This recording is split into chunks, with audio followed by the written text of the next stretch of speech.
Today I'm going to show you how to unclog your RV black tank. If your black tank is clogged and will not fully empty, a reverse flush valve is the easiest way to break up that clog. I am using the Rhino Blaster, but any brand will be fine. Connect the device between your RV and the sewer hose with the open and close handle on the sewer hose end.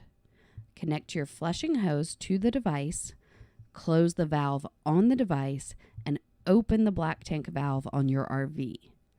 Make sure the flush where the garden hose is connected is open, then turn on the water. You can see here how water shoots up into the tank to help break up clogs.